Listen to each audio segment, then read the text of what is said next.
Most common గా use చేసే camera moments గురించి తెలుసుకుందాం.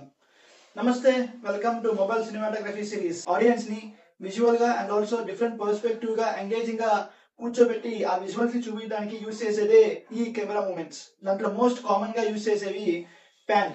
ప్యాన్ అంటే మనం కెమెరా లేదా మన స్మార్ట్ ఫోన్ ఒక ఫిక్స్డ్ ఫ్రేమ్ లో ఉంచి లెఫ్ట్ ఆర్ రైట్ కి ఇలా టిల్ట్ చేస్తాం. టిల్ట్ టిల్ట్ అంటే ఎక్స్పోజిషన్ లో ఉంచి పైకి అండ్ కిందకి అప్ అండ్ డౌన్ గా టిల్ట్ చేస్తాం. స్టాటిక్ అంటే మనం ఫ్రేమ్ ని ఎక్కడ కదలకుండా ఒక ఫిక్స్డ్ ఫ్రేమ్ లో సెట్ చేసుకొని స్టేబుల్ గా అలా ఉంచుకుంటాం. ఆ ఫ్రేమ్ లో ఎలిమెంట్స్ అనేవి మూవ్ అవుతా ఉంటాయి. డాలీ అంటే మనం ఆ ఫ్రేమ్ ని ఫిక్స్డ్ ఫ్రేమ్ లో పెట్టుకొని ఫ్రంట్ కి లేదా బ్యాక్ కి మూవ్ చేస్తాం సబ్జెక్ట్ వైపు. ట్రక్ అంటే మనం ఫ్రేమ్ తో పాటు ఆ ఫ్రేమ్ ని మనం సబ్జెక్ట్ తో పాటు లెఫ్ట్ ఆర్ రైట్ మూవ్ చేస్తాం. అండ్ నేను తీసిన సీన్స్ లో 99% యూస్ చేసింది స్టాటిక్ షాట్స్ అండ్ మిగతా ఒక ఇనిషియల్ స్టార్టింగ్ ఫ్రేమ్ లో మీరు చూస్తే ప్యాన్ షాట్ అనేది ఉండిద్ది. సో కంటెంట్ నచ్చితే ఫాలో అండ్ సబ్స్క్రైబ్.